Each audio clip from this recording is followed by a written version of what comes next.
This has been going on for a while, but now they're publicly admitting it. They're doing $5,000 baby bonuses. They're paying white women to have more babies. The reason they're paying white women to have babies, as you can see, this is the fertility index. The only people having enough babies to sustain their population is black people. You can see this right here, Sudan. Yeah, the Arabs are taking care of it. I can assure you the birth rate for Sudan is not what exactly it's supposed to be right now. Meanwhile, there's an entire blueprint for how to reduce our numbers, black people.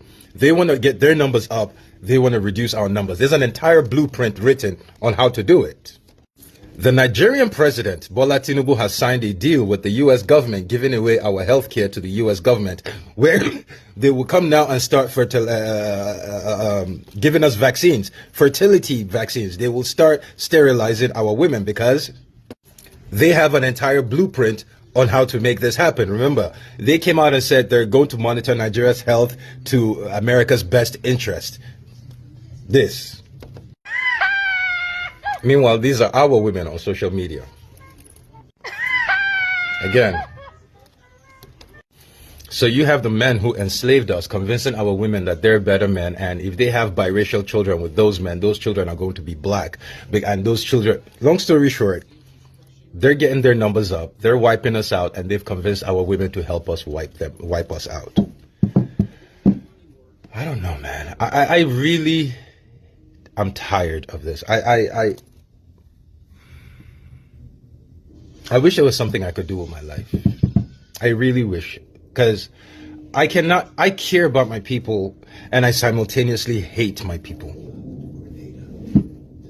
I don't know what to say. I don't know what to do. Anybody got a solution? Because we're in the end game now. You can see it. She's happy. Hey, 6 children or 7 children under 7. How many? $5,000 per child. That's how much she's getting. And you know, they're gonna keep giving them benefits. Our women, on the other hand, we're fucked, man. And then, if the Black American issue is so stressful, I'm like, I want to say, you know what? Fuck this. Black Americans want to kill themselves. Let them go fuck themselves. Let me just go back to Nigeria. I'm going to Nigeria to be a slave of France. Hey, Shalom, it's your brother Yonathan. All right, first and foremost, I want to give all praises to the Most High, Yahweh, Bahashim, Yahushai, Bahashim, Baruch HaKodash. I want to give double honor to the apostles and the elders of Great Millstone. I want to say Shalom to all the brothers and, of course, the few sisters pursuing this truth in sincerity. All right, may the blessing of election be upon your house. The guy, man, he's in the spirit. He says, what? I care about my people, but I simultaneously hate them.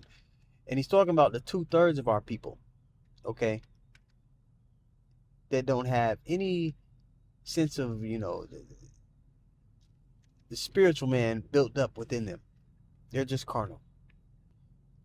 And as far as the women, you know, don't get me started. But one of the beautiful things about having the knowledge that we have is you understand that there's certain things that the Lord put there. So you stop looking at it, you stop personalizing it in a way. Like as far as the women, you know, oh, aborted male fetus. And he showed that clip, but I've seen hundreds of clips and women on social media with that narrative. The scriptures say that, you know, our women, their eye would be evil toward their husbands. So the women's, you know, energy towards the men of the nation would be fucked up. The Lord put that curse on us as a nation. So really, you get frustrated with the woman, but at the same time you realize, hold up, the Lord put that spirit on them to be that way as a vexation to the men. Okay, it's a part of the whooping that the Lord has given his nation. Now, also, you begin to look at it understanding, okay, the same frustrations that we have with our women,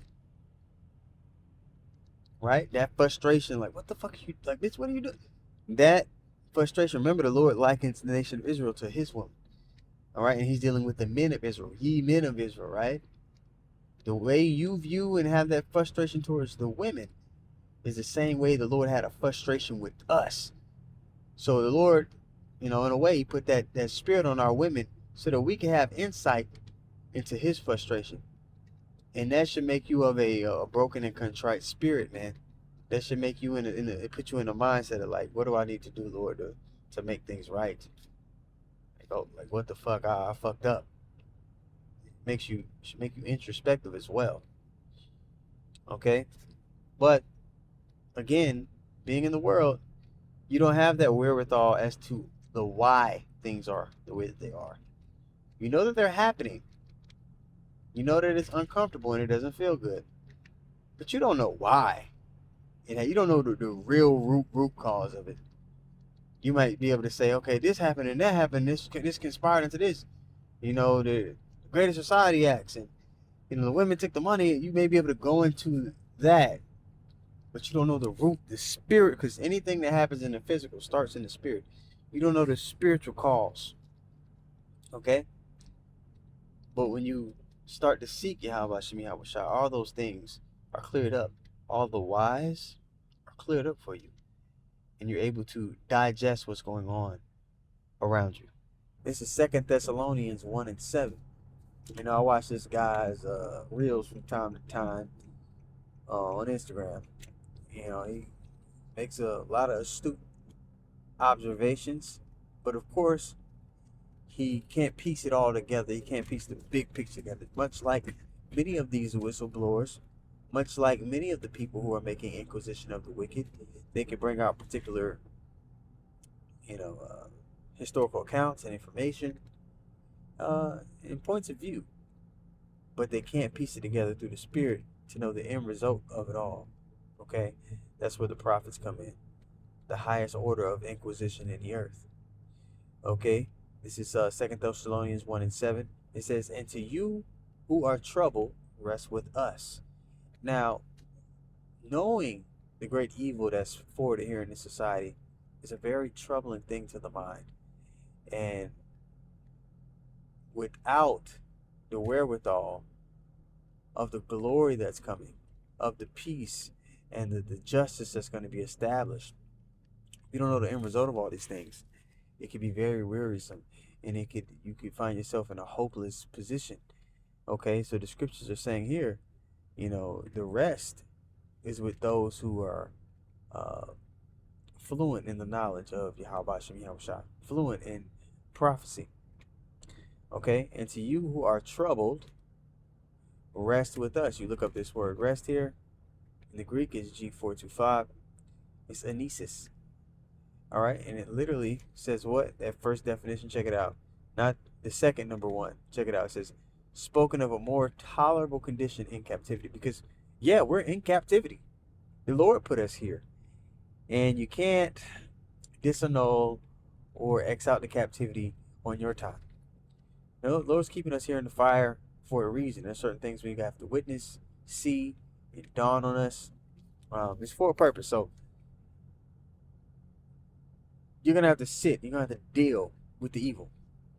Okay? Scriptures talk about, how somebody who's a God, they know the end result of both good and evil. So we're witnessing the end result of evil right now. But understanding the fullness of prophecy and the end of a thing, the end of what the Lord has ordained for this place, it allows you to be in a more tolerable condition within this captivity. You're held in a less vigorous confinement, as the definition says. The cuffs on you are loosened. All right, so let's read this once more. It says, and to you who are troubled, rest with us. Now we know what that word rest is going into. When the Lord Yahweh Shah shall be revealed from heaven with the mighty angels. So we understand the end of all of these things. I watched the video today. I forget the brother's page. I might put a screenshot up. But he put a collage, a montage up of all the people that were, grew up on these islands with these billionaires, and they were used in all kind of ways, and they were testifying. It was a collage of it. And the things that they were mentioning will make you sick to your stomach. The things that they were mentioning, for a person to witness that and live through it, it'd be hard for that individual to be just a regular functioning citizen. You know what I mean? You'd be hard pressed to be functioning. And that's probably a little wickedness compared to the full scope of what they done. The Lord couldn't let us know all the evil that this devil has sowed into the earth, because again, we wouldn't be able to just function normally. You understand? Yeah, the stuff we do know is more than enough for this devil to go into captivity twice as long as we did. It's more than enough for, it's more than enough justification for them to receive, that Revelation 18:6, double unto her double, right? But they're doing something. There's aspects of what they are doing and what they've done that is beyond what we need to know right now, because we wouldn't be able to deal. Okay, when we're getting those new bodies in this, our time to recompense judgment, we'll be able to deal then. The Lord is a very, very, he's the most just, right? So you got to ask yourself, how dark is a nation for them to receive 1,000 years of captivity, then to be blotted out, pursuant to Obadiah 1:18. Okay, but yeah, anybody that's truly making inquisition of the wicked, you're gonna be in a place at some point in time where you're like, this is fucking too much, and you're troubled in the mind. But where we have the ointment, the believers, is that we understand the end of these things. All right. In the world, people in the world, they don't. They're just kind of pretty much going in circles. There's no ultimate fix to it all for them. They get to a point where they're just kind of at the end of the rope, and they're just like, this is a hopeless situation that we've found ourselves in. But we know it's not hopeless. The scriptures say that we're prisoners of hope. All right, so Abaratazah, the lesson was edifying. I want to give all praises once more to Yahweh, Bahashem, Yahushai, Bahashem, Rakah, Wadash. Want to give double honors to the apostles and the elders of Great Millstone. Want to say shalom to all the brothers, and of course the few sisters pursuing this truth and sincerity. All right, may the blessing of election be upon your house. Shalom.